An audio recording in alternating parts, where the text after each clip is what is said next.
The Cost of Silence.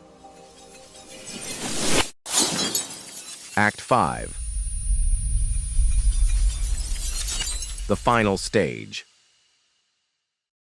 Julian's final confrontation with Cassandra was not as he had imagined it would be.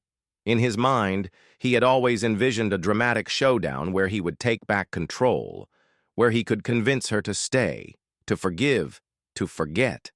But now, standing face to face with her in the living room of their empty mansion, all those fantasies seemed childish, naive. She wasn't the woman he had married. She wasn't the woman who would bend to his will anymore. She was colder than ice.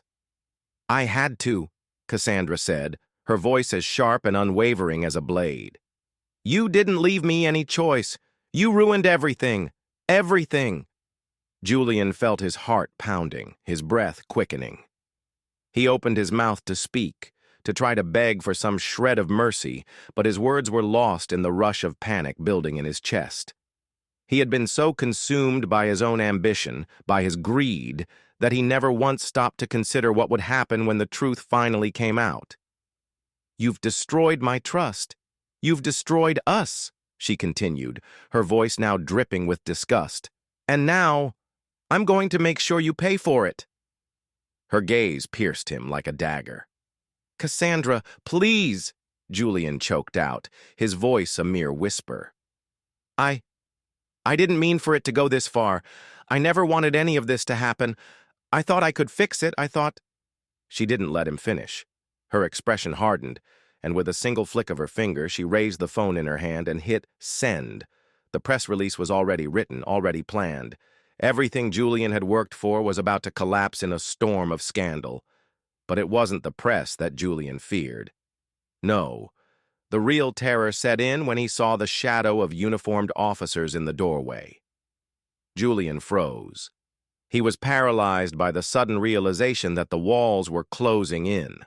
The truth wasn't just going to destroy his marriage and his reputation. It was going to destroy him and the world he had built. Two police officers walked into the room, their movements synchronized like clockwork. One of them was a detective Julian recognized from the local press briefings. The other was a tall woman with cold, calculating eyes. "Julian Hart," the detective said, his voice stern, unyielding. "You are under arrest for the murder of Lana Monroe, conspiracy to commit murder, and multiple counts of fraud. You have the right to remain silent." Julian's mind raced. His body was numb. He glanced back at Cassandra, who stood there, motionless, with an expression of quiet satisfaction. She didn't need to say a word. Her eyes told him everything he needed to know. She had won. As the officers closed in on him, Julian instinctively stepped back, his hand going to his jacket pocket. He thought about the escape plan he had crafted in secret. The flight, the new identity, the money stashed in offshore accounts. But his escape route was already closed. Cassandra had ensured that the authorities knew everything. One officer grabbed his arm, pulling him roughly toward the door. Julian resisted, but his strength was nothing compared to the officers. He had once felt invincible, like he could buy his way out of any situation, manipulate anyone, control everything. But now, in this cold, sterile room, his wealth, his power, meant nothing.